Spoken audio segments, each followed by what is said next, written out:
નમસ્કાર દર્શક મિત્રો, દિલોક સત્તા શોમાં આપણું સ્વાગત છે. આવકવેરા દ્વારા એક મહત્વપૂર્ણ જાહેરાત કરવામાં આવી છે, જેમાં હવે કરદાતાઓને આવકવેરા રિટર્ન ભરવાની છેલ્લી તારીખ લંબાવી દેવામાં આવી છે. અને આમ ભારત સરકારે આવકવેરા રિટર્ન ભરવાની જે છેલ્લી તારીખ લંબાવી છે, તેના કારણે કરદાતાઓને મોટી રાહત થઈ છે.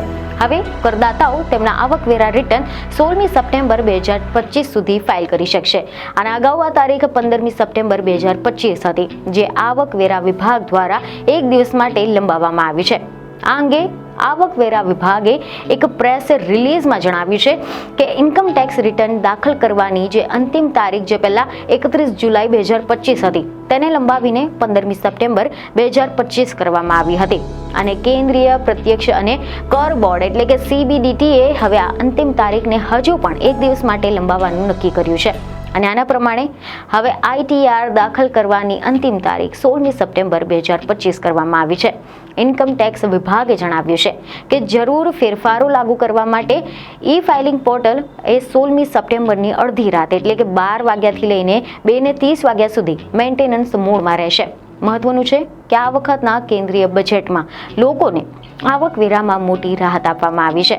હવેથી પગારદાર વર્ગને વાર્ષિક 12.75 લાખ રૂપિયા સુધીની આવક પર ઇન્કમ ટેક્સ ભરવો નહીં પડે, જ્યારે અન્ય કરદાતાઓ માટે 12 લાખ રૂપિયા સુધીની વાર્ષિક ટેક્સ ફ્રી રહેશે.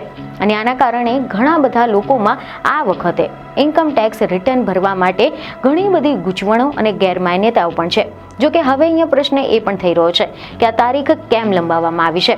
તો કેટલાક અહેવાલ એવા સામે આવ્યા છે કે આવકવેરા વિભાગે તેમની વેબસાઇટ પર ભારે ટ્રાફિકના કારણે આવકવેરા રિટર્ન ભરવાની તારીખ લંબાવવાનો નિર્ણય લીધો છે. વિભાગની વેબસાઇટ પર ભારે ભારણ હોવાના કારણે ટેકનિકલ મુશ્કેલીઓનો પણ સામનો કરવો પડી રહ્યો હતો. આના કારણે કરદાતાઓને મુશ્કેલીઓનો સામનો કરવો પડી રહ્યો હતો, જેથી કરીને હવે નવી તારીખ અને નિયમો જાહેર કરવામાં આવ્યા છે. સમાચાર એવા મળી રહ્યા છે કે હવે કરદાતાઓ 16મી સપ્ટેમ્બર 2025 એટલે કે આજ સુધી તેમના આવકવેરા રિટર્ન ફાઇલ કરી શકશે. આવકવેરા વિભાગે સ્પષ્ટતા કરી છે કે જો કોઈ કરદાતા 16મી સપ્ટેમ્બરના પછી આવકવેરા રિટર્ન ફાઇલ કરે છે તો તેને લેટ ફી ચૂકવવી પડશે. આના ઉપરાંત આવકવેરા વિભાગે માહિતી આપી છે કે જરૂરી ફેરફારો કરવા માટે પોર્ટલ 16મી સપ્ટેમ્બર 2025ના રોજ રાત્રે 12થી લઈને 2:30 વાગ્યા સુધીમાં જાળવણી મોડમાં રહેશે. આના ઉપરાંત આવકવેરા વિભાગે કરદાતાઓને સમયસર આવકવેરા રિટર્ન ફાઇલ કરવા માટે પણ અપીલ કરી છે. વિભાગે માહિતી આપી છે કે અત્યાર સુધીમાં કરોડો લોકો કરોડો આવકવેરા રિટર્ન ફાઇલ કરી ચૂક્યા છે. આવકવેરા વિભાગે કરદાતાઓને સમયસર આવકવેરા રિટર્ન ફાઇલ કરવા માટે અને લેટ ફી ટાળવા માટે પણ સલાહ આપી છે. આ સાથે જ આવકવેરા વિભાગે માહિતી આપી છે કે જરૂરી ફેરફારો કરવા માટે પોર્ટલ 16મી સપ્ટેમ્બરના રોજ રાત્રે 2:30 વાગ્યા સુધીમાં જાળવણી મોડમાં રહેવાનું છે. અને આ સમય દરમિયાન પોર્ટલ પર આવકવેરા રિટર્ન ફાઇલ નહીં કરી શકાશે. કરદાતાઓને સમયસર આવકવેરા રિટર્ન ફાઇલ કરવા માટે અને લેટ ફી ટાળવાની સલાહ આપવામાં આવી રહી છે. આવકવેરા વિભાગની વેબસાઇટની મુલાકાત લઈને આવકવેરા રિટર્ન ફાઇલ કરવાની પ્રક્રિયા પૂર્ણ કરી શકાશે. હવે અહીંયા કેટલાક લોકોને એવા પણ ઘણા બધા પ્રશ્નો થતા હોય છે કે IT રિટર્ન કોણે ભરવું જોઈએ, કેટલી આવક હોય તો રિટર્ન ફાઇલ કરવું ફરજિયાત છે, અને રિટર્ન ભરવામાં ન આવે તો શું થાય. તો આ અંગે આજે અમે તમને કેટલીક અગત્યની માહિતી આપીશું. તો સૌપ્રથમ એમાં તમને જણાવી દઈએ કે એવા અહેવાલ મળી રહ્યા છે કે તમારી કુલ આવક એ મૂળભૂત મુક્તિ મર્યાદાથી વધુ હોય તો IT રિટર્ન ભરવું પડે. એટલે કે સામાન્ય કરદાતા જે 60 વર્ષથી ઓછી વયના છે, તેમની વાર્ષિક આવક જો 2.50 લાખથી વધુ હોય, સિનિયર સિટીઝન જે 60થી 80 વર્ષની વચ્ચે આવે તો તેમની આવક 3 લાખ રૂપિયાથી વધુ હોય. અને સૌપ્રથમ તમને જણાવી દઈએ કે એવા અહેવાલ છે કે તમારી કુલ આવક મૂળભૂત મુક્તિ મર્યાદાથી વધુ હોય તો IT રિટર્ન ભરવું પડે. એટલે કે સામાન્ય કરદાતા જેની ઉંમર 60 વર્ષથી ઓછીની છે તો વાર્ષિક આવક 2.50 લાખથી વધુ હોય, અને સિનિયર સિટીઝન જેમની 60થી લઈને 80 વર્ષની ઉંમર હોય અને તેમની આવક 3 લાખ રૂપિયાથી વધુ હોય. આ સિવાય સુપર સિનિયર સિટીઝન એટલે કે 80 વર્ષથી વધુ વધુની વયના હોય અને તેમની વાર્ષિક આવક 5 લાખથી વધુ હોય તો આઈટી રિટર્ન ભરવું ફરજિયાત છે. આવા કેસમાં કુલ ગ્રોસ આવક જે કલમ 80ના હેઠળ મળતી કપાતોને બાદ કરતા પહેલા અને ત્યારે આવા કેસમાં ઉપરોક્ત મુક્તિ મર્યાદાથી વધુ હોય તો રિટર્ન ભરવું પડે છે.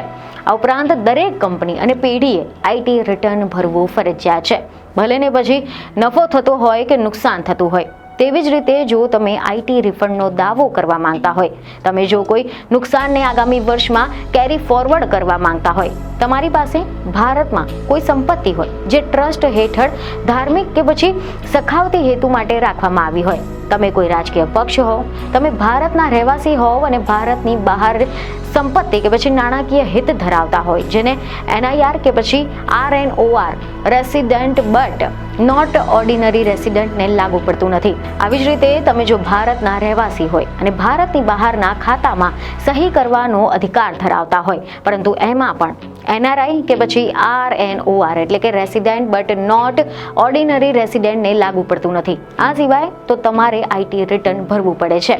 આ ઉપરાંત તમારી આવક મૂળભૂત મુક્તિ મર્યાદાથી ઓછી હોય પરંતુ તમે એક કરતાં વધુ અથવા તો વધુ કરંટ એકાઉન્ટમાં 1 કરોડ રૂપિયા કે તેનાથી વધુ રકમ જમા કરાવી હોય, તમે બચત ખાતામાં 50 લાખ કે તેનાથી વધુ રકમ જમા કરાવી હોય, તમે તમારા માટે કે પછી બીજા વ્યક્તિ માટે વિદેશ યાત્રા માટે 2 લાખ રૂપિયા કે તેનાથી વધુ ખર્ચ કર્યો હોય, તમારું વાર્ષિક લાઇટ બિલ 1 લાખ રૂપિયાથી વધુ આવતું હોય, તમારો TDS યા તો પછી TCS એટલે કે ટેક્સ કલેક્ટેડ એટ સોર્સ એટલે કે 25,000થી વધુ હોય, સિનિયર સિટીઝન માટે 50,000 રૂપિયા રાખવામાં આવ્યું છે, તમારા બિઝનેસનું વાર્ષિક ટર્નઓવર 60 લાખ રૂપિયા કરતાં વધુ હોય અથવા તો તમારી પ્રોફેશનલ આવક 10 લાખ રૂપિયાથી વધુ હોય તો તમારે ઇન્કમ રિટર્ન ભરવું ફરજિયાત છે.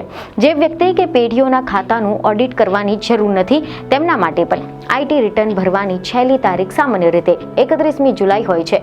જો તમારી વાર્ષિક આવક 5 લાખ રૂપિયાથી વધુ હોય અને રિટર્નની છેલ્લી તારીખ પછી પણ તમે જો રિટર્ન ફાઇલ કરવામાં આવે તો પછી 5,000 રૂપિયા સુધીનો દંડ થઈ શકે છે. તેમજ તમારી જો કુલ આવક 5 લાખ રૂપિયા સુધીની હોય અને છેલ્લી તારીખ પછી તમે જો રિટર્ન ફાઇલ કર્યું હોય તો પછી તમારે 1,000 રૂપિયાનો દંડ ભરવો પડી શકે છે. જો કે તમારી આવક મૂળભૂત મુક્તિ મર્યાદાથી ઓછી હોય તો પછી કોઈ પણ દંડ લાગુ પડતો નથી, પરંતુ કોઈ શરતો લાગુ પડતી હોય છે, જેમ કે બેંકમાં 1 કરોડથી વધુ રૂપિયા ભર્યા હોય કે પછી વિદેશ યાત્રા માટે 2 લાખથી વધુ ખર્ચ કર્યો હોય તો લેટ રિટર્ન ભરવા પર દંડ થઈ શકે છે. તેમજ તમારો ટેક્સ બાકી નીકળતો હોય અને સમયસર રિટર્ન ભરવામાં ન આવે તો બાકી રકમ પર માસિક 1% દરે સાદું વ્યાજ લાગતું હોય છે. આના ઉપરાંત તમે નુકસાનને કેરી ફોરવર્ડ પણ નહીં કરી શકો. તેમજ તમને કોઈ ધંધાકીય અથવા તો મૂડી નુકસાન થતું હોય અને તમે સમયસર રિટર્ન ન ભરતા હોય તો તમારા લોસ એટલે કે નુકસાનને આગામી વર્ષની આવકની સામે સેટ ઓફ નહીં કરી શકો. જો કે સમયસર રિટર્ન ભરવાથી તમે આ નુકસાનને આગળ ખેંચી શકો છો અને ભવિષ્યમાં ટેક્સનો બોજ પણ ઘટાડી શકો છો.